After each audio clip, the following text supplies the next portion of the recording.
இசைமதி வலையிலேயே பார்த்து கொண்டிருக்கிற அனைத்து உறவுகளுக்கும் வணக்கம். நான் உங்கள் இசைமதிவாணன். இன்னைக்கு இந்த காணொலியில் நம்ம எதை பத்தி பேச இருக்கோம் அப்படின்னு பாத்தீங்கன்னா, தமிழ்நாட்டில் பெண்களோட பாதுகாப்பு எப்படி இருக்கு அப்படிங்கிறது முதல்ல ஒரு கேள்விக்குறியா இருக்கு. அதை தாண்டி இந்த பெண்களோட நிலை, அவர்களோட அதாவது சொல்ல போனா 18 வயதுக்கு உட்பட்ட இளைஞர்களோட நிலையும் என்னவா இருக்கு, மாணவர்களோட நிலை என்னவா இருக்கு, குறிப்பா இந்த டேட்டிங் அப்படின்னு சொல்றோம் இல்லையா, அது சம்பந்தமான இந்த ஆப் நிறைய இணையதளங்கள்ல ஃப்ரீ ஆப்பாவே கிடைக்குது. அதோட நிலை எப்படி இருக்கு அப்படிங்கிறத பற்றியும், அதனால என்ன விதமான குற்ற சம்பவங்கள் தொடர்ச்சியா தமிழ்நாட்டில் நடக்கு, குறிப்பா கோயம்புத்தூர்ல என்ன மாதிரி நடந்துட்டு இருக்கு அப்படிங்கிறத பற்றியும் இந்த காணொலிகளை பார்க்கலாம். வாங்க போகலாம். அரசியல் நம்ம தலையிடணும், இல்ல அரசியல் நம்ம வாழ்க்கையில தலையிடும்.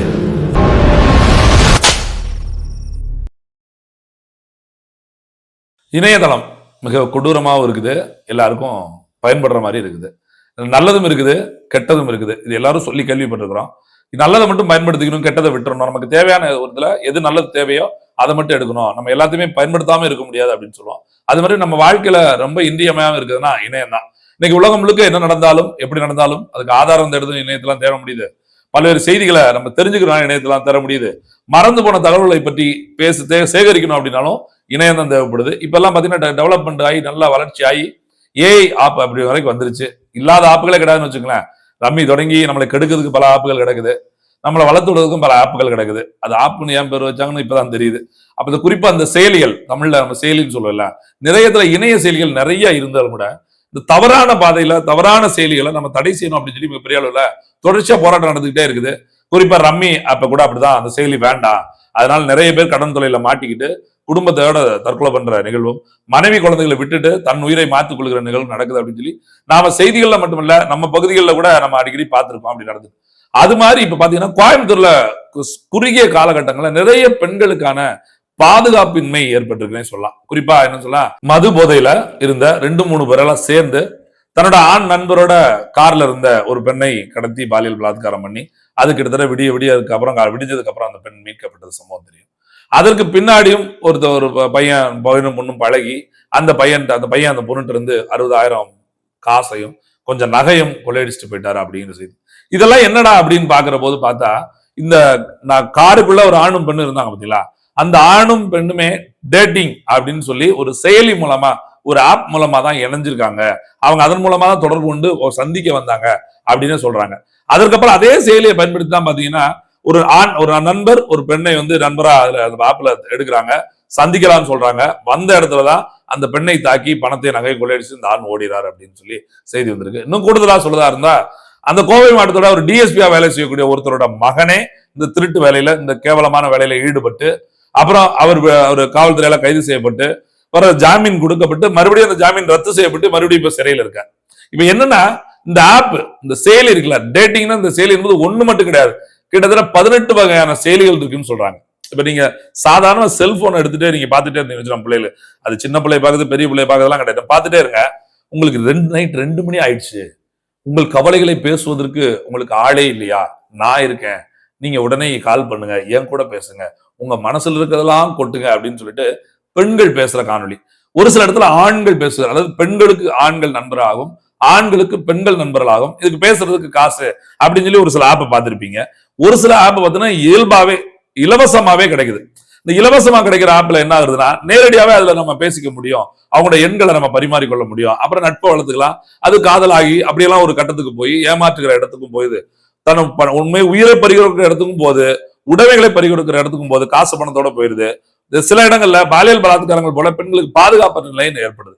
இதுல என்ன நம்ம கண்டிக்க வேண்டியிருக்கு அப்படின்னு பாத்தீங்கன்னா, இந்த ஆப் இருக்குல்ல, இந்த இன செயலிகள் எல்லாம் தடை செய்யணும். இந்த டேட்டிங் போன்ற பெண்களுக்கு பாதுகாப்பு இல்லாத செயல்களை தடை செய்யணும் அப்படிங்கிறது நாம் தமிழர் நோக்கம். இன்னும் சொல்ல போனா, இப்ப குறிப்பா பாத்தீங்கன்னா கோயம்புத்தூர்ல இன்னைக்கு நடந்த கோயம்புத்தூரோட நாம் தமிழர் கட்சி பொறுப்பாளர் கூட மாவட்ட ஆட்சித்தலைவர்கிட்ட போய் இது சம்பந்தமா மனு கொடுத்திருக்காங்க. அடுத்த வாரங்கள்ல ஒரு வாரம் கழிச்சு தமிழ்நாடு முழுக்க மிகப்பெரிய அளவுல இதுக்கு எதிராக ஒரு மனு கொடுத்தல ஒரு போராட்டத்தை தொடங்கலாம் அப்படின்னு நாம் தமிழர் கட்சி இப்ப திட்டமிட்டு கொண்டிருக்கிறது. ஏன் இந்த திட்டமிடலை நாம் தமிழர் கட்சி எடுக்குது அப்படின்னு பார்த்தா, இயல்பா நம்ம சொல்லுவோம் இல்லையா, விடுதலை பெற்ற நாடு அப்படின்னாலே என்னைக்கு ஒரு பவுன் நிறைய பவுன் நகையை போட்டுக்கிட்டு ஒரு பெண் தனி இரவில் நடந்து போறாரோ அன்னைக்குதான் சுதந்திரம் கிடைச்சதா சொல்றோம். நமக்கு விடுதலை கிடைச்சதெல்லாம் இப்ப கிடைச்சதெல்லாம் விடுதலை கிடையாது. ஒரு பெண் தனியாக இரவில் நடந்து போக முடிஞ்சா அதுதான் சுதந்திரம். இப்படிதான் காந்தி எல்லாம் சொல்லியிருக்காரு. அந்த காந்தி கண்ட கனவை நாம தான் நிறைவேற்றணும். அப்படி ஒரு நாள் எப்படி வரும் அப்படிலாம் பேசிட்டு இருக்கோம் இல்லையா. அப்படி இதுக்கு நினைக்கிறது எழுதுற, இப்ப நைட்ல பகல்லே தனியா போக முடியாத சூழல், நகைகளை அணிந்து கொண்டு போக முடியாத சூழல் ஏற்படுகிறது. இதுல குறிப்பா இந்த ஆப் இருக்கு பாத்தீங்களா, இந்த ஆப்ல ஆண்களை மட்டுமே குறை சொல்ல முடியாது. இந்த ஆப் ஃப்ரீ ஆப், பெண்கள் அவங்க கிட்ட பேசாம இந்த தவறு நடக்காது. நீங்க யோசிக்கலாம், என்னடா அப்ப பொம்பளை பேசக்கூடாதுன்னு சொல்றீங்களா? அப்படி இல்ல. இப்ப நம்ம என்ன சொல்ல வர்றோம் அப்படின்னு பாத்தீங்கன்னா, 18 வயசுக்கு கீழே இருக்கவங்க இந்த செயலியை பயன்படுத்தக்கூடாது, இல்ல இணையதளத்தையே பயன்படுத்தக்கூடாதுங்கிற ஒரு இதை கொண்டு வரணும். ஏன்னா இணையதளத்துல நமக்கு நிறைய தேவை இருக்குது, படிக்கிறதுக்கு எல்லா வகையிலும் படிப்பதற்கான எல்லா தேவை இருக்குது. குறைந்தபட்சம் இந்த ஃப்ரீ ஆப்பையாவது தடை செஞ்சு அவங்க பயன்படுத்தக்கூடாது. ஏன்னா அவங்களுக்கு என்ன வயசுல இருக்கும், என்ன தன்மையில இருக்கும் அப்படின்னு தெரியாம 18 வயசுக்குள்ளே ஆண் நண்பர் பெண் நண்பர்களை தேட வேண்டிய அவசியம் என்ன வருது?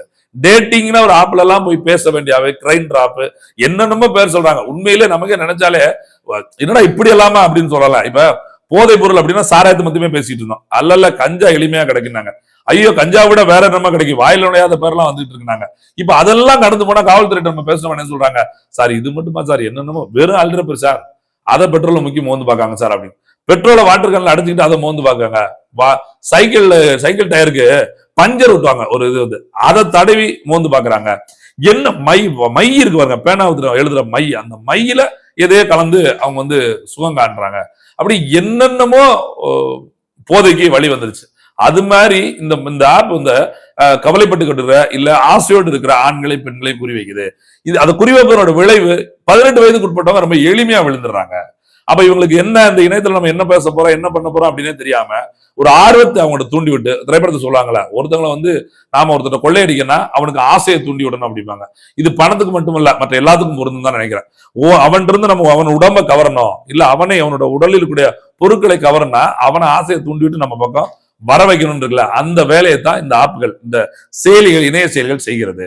அப்படி இந்த இணைய செயலிகளை 18 வயதுக்கு உட்பட்டவங்க செய்யும் போதுதான் சிக்கல் வருது. நீங்க சொல்லலாம், ஏன் 10ஆம் படிச்சவங்க அப்ப அறிவு இல்லையா, 12ஆம் படிச்சவங்க அறிவு இல்லையா? அதெல்லாம் ஒண்ணும் கிடையாது.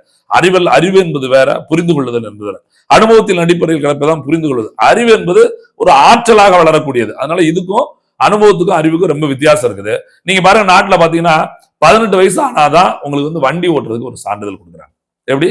18 வயசு ஆனாதான் வண்டி ஓட்ட சார், 21 வயசு ஆனதான் உங்களுக்கு திருமணம் பண்ணுவதற்கான ஒரு அனுமதி, 18 வயசு ஆனதான் இந்த நாட்டுல யார் எம்எல்ஏ ஆகணும் எம்பி ஆகணும் அப்படின்னு ஓட்டு போட்டு தேர்ந்தெடுக்கிற உரிமையே கொடுக்குறாங்க. இந்த 18 வயது என்பது குறிப்பிட்ட அளவு, அதாவது நம்மளோட ஒரு சின்ன அனுபவத்தை கற்றுக்கொள்கிறது, ஒரு அளவு தாண்டி படிப்பெல்லாம் முடிச்சு வெளி உலகத்தை கத்துக்கிற நேரத்துல அப்படி ஒரு வயசு வரணும் அப்படிங்கிறாங்களே, அந்த வயசு வர வரைக்காது இந்த இலவச செயலிகளை இந்த பிள்ளைகளுக்கு இது போய் சேரக்கூடாது. அது ஆண் பிள்ளையா இருக்கலாம், பெண் பிள்ளையா இருக்கலாம், யாரா இருந்தா. ஏன்னா பெண்கள் மட்டும்தான் தவறு செய்யறாங்க, ஆண்கள் இருந்து அப்படிலாம் கிடையாது. பெண்களும் அந்த ஆப்ல வந்து தானாக முன்வரலாம், அதுக்கு அவங்க போய் எங்கேயும் போய் மாட்ட போறது இல்லை. ஒண்ணு, ஆண்களும் அந்த ஆப்பை திறக்கவே இல்லை, இந்த வேலையை செய்ய வேண்டிய அவசியம் இல்லை. அப்ப இங்கேயும் குற்றவாளிகள் இருக்காங்க, அங்கேயும் குற்றவாளி இருக்காங்க. இந்த குற்றவாளிகளாக, அதாவது ஆணும் பெண்ணை குற்றவாளிகளாக மாற்றுவது யாருன்னு பார்த்தா இந்த இணையதளத்தில் கிடைக்கக்கூடிய இந்த இலவச செயலிகள் தான் சொல்றாங்க.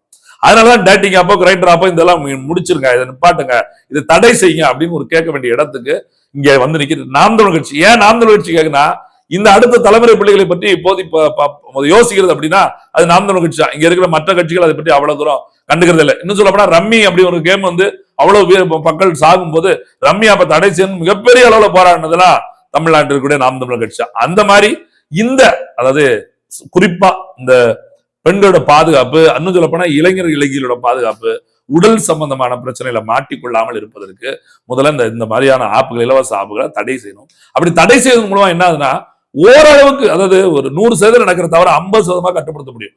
18 வயசுக்கு மேல 20 வயசு வந்ததுக்கு அப்புறம் அனுபவத்தின் அடிப்படையில அதுக்கு மேலே நான் தப்புதான் அப்படின்னு போறவன் சட்டத்தின் மூலமாக தண்டிக்கப்பட்டு அந்த தண்டனை மூலமா அவன் வந்து அறிவு பெறணும். ஆனா சின்ன பிள்ளைங்களே ஒரு 10 வயசு 15 வயசு 18 வயசுக்குள்ளேயே 14 வயசு 13 வயசு பெண்கள் எல்லாம் பாதிக்கப்படுறது அப்படிங்கிறது நம்ம ரொம்ப அதை எதிர்பார்த்து, அதை இப்படி நடந்துருமா நடக்காதான்னு நம்ம உறுதிப்படுத்தவும் முடியாது. அவங்களை திருத்ததுக்கு நமக்கு வேற வழியும் கிடையாது. அப்ப அந்த எந்த தவறான பொருள் அவர்கள் கையில கிடைக்காம இருப்பதுதான் இதற்கான சரியான வழியா இருக்கும். அதனாலதான் நாம் தமிழர் கட்சி பாத்தீங்கன்னா இப்ப கோயம்புத்தூர்ல இப்படி, அதாவது ஒரு டிஎஸ்பி பையனே வந்து இந்த ஆப் மூலமா ஒருத்தட்ட பேசி, ஒரு பெண்ணை பேசி, அந்த பெண்ணு விருப்பப்பட்டு இந்த பையன்கிட்ட பேசி, அவங்க 2 பேரும் வெளியே சந்திக்க போகும்போது அந்த பெண்ணை அடித்து தாக்கிட்டு அவங்ககிட்ட இருந்த செயினையும் நகையும் பணத்தையும் திருடிட்டு ஒருத்தர் வர்றாரு. சாதாரண நேரங்களே இப்படி நடக்கணும். நீங்க எப்ப நடக்கும்? சரக்கு அடிச்சுட்டு இருந்தாங்க, சரக்கு அடிச்சுட்டு மது போதையில ரோட்ல போகும்போது குழந்தைக்கு சோறு விட்டவங்க, வாக்கிங் போனவங்க, வீட்டு வாசல் இருந்து கூட்டிக்கிட்டு இருக்கவங்க, பால் வாங்க வந்தவங்க, இப்படி நின்றுட்டு இருந்தவங்க, போன் பேசிட்டு இருந்தவங்க, கழுத்துல செயின் எடுத்துட்டு போனாங்க. அப்படி தொடங்குனது. அப்ப நீங்க யோசிச்சு பாருங்க, இவங்க நம்ம என்ன சொல்றோம், ஐயோ வெளியில போக கூடாது, வைக்க கூடாது. எப்பயுமே என்ன சொல்றோம் தெரியுமா, தவறு யார் பாதிப்பு இருக்கோ அவங்களே அமைதியா இருங்க அமைதியா இருங்கன்னு சொல்றோம். நீங்க உடை சரியா உடுத்துங்க, நீங்க இந்த உணவு உண்ணாதீங்க, அப்படின்னா உங்களுக்கு எது நடக்காது. அப்படி பெண்கள் மேல தப்பு இருக்கு, ஆண்கள் மேலேயும் தப்பு இருக்கு. ஆண்கள் மேல தப்பு இருக்குன்னா பெண்கள் மேலேயும் தப்பு இருக்கு. அதுவும் அணுவும் இல்லாத வகையில ரெண்டு பேரும் எளிமையா இந்த சூழ்ச்சி வலைக்குள்ள, இணையதளத்தோட சூழ்ச்சி வலைக்குள்ள விழ வாய்ப்பு இருக்குது. அதனாலதான் எப்படி ரம்யா அப்ப நம்ம தடை செஞ்சு உயிர்களை காப்பாற்றணுமோ அது போல மானத்தை காக்க வேண்டியது ரொம்ப அவசியமா இருக்கு. உயிரை விட மானம் மிக பெரியது. அந்த மானத்தை காப்பாத்துறதுக்கு நம்ம வந்து இந்த கிரைண்டர் ஆப்பையோ இதில் கூடிய டேட்டிங் ஆப்னு சொல்றல, அப்படி 18 வகையான இந்த செயலிகளை உடனடியாக இந்த அரசு தடை செய்யணும் அப்படிங்கிறதா நாம் தமிழர் கட்சியோட கோரிக்கை. மிக விரைவில் மாநிலம் தழுவிய அளவுல இந்த இந்த ஆப்புகளை கண்டித்து, இந்த செயலிகளை கண்டித்து ஆர்ப்பாட்டமும் இதை தடை செய்வதற்கான கோரிக்கையும் நாம் தமிழர் கட்சி சார்பாக கொடுக்க இருக்கிறது. ஏன் அப்படின்னா, மறுபடியும் சொல்றது இருந்தா, பெண்கள் பாதுகாப்பு என்பது மிக முக்கியமானது. பெண்களின் நாட்டின் கண்கள் என்று சொல்றோம். ஒரு பெண்ணு தான் ஒரு குடும்பத்தை, ஆண் இல்லாம கூட ஒரு குடும்பம், பெண் இல்லாம ஒரு குடும்பம் இருக்க முடியாது. ஆண் இல்லாமல் கூட ஒரு குடும்பத்தை பெண் நடத்தி விட முடியும். ஒரு ஒரு ஒரு தாயை இழந்த மகனை வளர்ப்பது ஒரு தந்தை ரொம்ப சிரமப்படுறான். ஆனா தந்தை இல்லாத தாய் எவ்வளவு சிரமப்பட்டாலும் அந்த தாய்க்காக, தந்த மகனுக்காக என்ன செய்வதற்கும் தயாராக இருந்து அந்த மகனை காப்பாற்றி நிற்கிறார். தாய் இல்லாத பிள்ளை வளர்ச்சி என்பது அவ்வளவு தூரம் இருக்காது. ஆனால் தகப்பன் இல்லாத பிள்ளையோட வளர்ச்சி என்பது சமமாக கொண்டு போய் சேர்க்கிறாங்க. தகப்பன் இல்லை அப்படிங்கிற எண்ணமே வரும். அவர் பெண் நினைச்சால் எவ்வளவு தூரம் அந்த குடும்பத்தை தாங்கி நிற்க முடியும்னு சொல்றாங்க. அப்படிப்பட்ட பெண்களுடைய பாதுகாப்பு இந்த நாட்டிற்கு ரொம்ப முக்கியமானது. அந்த பிள்ளைகள் குழந்தை பருவத்திலேயே, பள்ளி பருவத்தில், கல்லூரி பருவத்திலேயே கெட்டு போவதற்கான வாய்ப்பை இந்த அரசு உருவாக்கி விடக்கூடாது என்பதற்காகவே இந்த 18 வகையான இந்த செயலி, இணைய செயலிகளை எப்படி ரம்யா அப்ப தடை செய்யணுமோ அது மாதிரி இந்த இணைய செயலிகளை எப்படி குற்றச்சம்பவத்தில் ஈடுபடும் மீது நம்ம நடவடிக்கை இருக்கும் இல்லையா. இணையதளத்துல ரீல்ஸ்ல போட்டு அறுவாள் வச்சு ரீல்ஸ் பண்ண உள்ள போடுறோம் இல்லையா.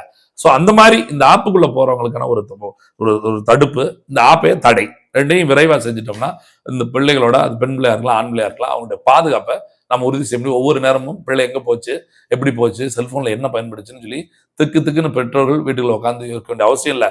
தெரியாம, பிள்ளைகள் தெரியாம பிள்ளையோட போனை ஒரு அடுத்து இந்த ஆப் வச்சு என்ன பண்ணிருக்காங்களா அப்படின்னு நாம கேட்க வேண்டிய அவசியம் இல்ல. என் செல்போனை நீ நோன்ற, உனக்கு என் மேல சந்தேகம் இல்லையா, நம்பிக்கை இல்லையா அப்படின்னு பிள்ளைகள் பெற்றவங்க மேல கோவப்பட வேண்டிய அவசியம் இல்ல. இந்த மாதிரியான ஆப்புகள் எல்லாம் பயன்படுத்திட்டு பெற்றோர்கள் பிள்ளைகிட்ட செல்போனை பயன்படுத்தக்கூடாதுன்னு வாங்கினா, நீங்க பார்த்திருப்பீங்க ஒரு காலையில 12 வயசு பையன், அவன்கிட்ட அம்மா வந்து செல்போனை கொடுத்துட்டாங்க. அப்புறம் ஒரு காலகட்டத்துக்கு அப்புறம் வேண்டாம்னு வாங்கிட்டு வீட்டுக்குள்ள அவனை வச்சு பூட்டிட்டு வெளியே போயிட்டாங்க. வீட்டுல இருக்க ஒரு பொருள் கழிவறை வரைக்கும் எல்லாத்தையும் அடிச்சு உடைச்சு நொறுக்கிட்டு பில்கபிள் கனெல்லாம் தெரிக்குது. பீரெல்லாம் அடிச்சு உடைச்சு ஒண்ணுமே இல்ல, முழுக்க வீட்டை தீயத்தான் வைக்கல. அவன் தண்ணி அடிக்கல, அவன் எந்த போதையிலும் இல்லை. ஆனா இந்த செல்போன் போதை இருக்கு பாருங்க, மிகப்பெரிய ஒரு அரக்கனா அவனை மாத்திருச்சு. அதனால நாளைய தலைமுறை பிள்ளைகளை ஒரு அரக்கனா மாற்றாம நல்வழிப்படுத்துகிற அளவுல இந்த சமூகம் வழி நடத்தோம்னா இந்த ஆப்புகள், இணைய செயலிகள் எல்லாம் தடை செய்யும் என்பது நாம் தமிழர் கட்சியோட கோரிக்கை. நன்றி, வணக்கம்.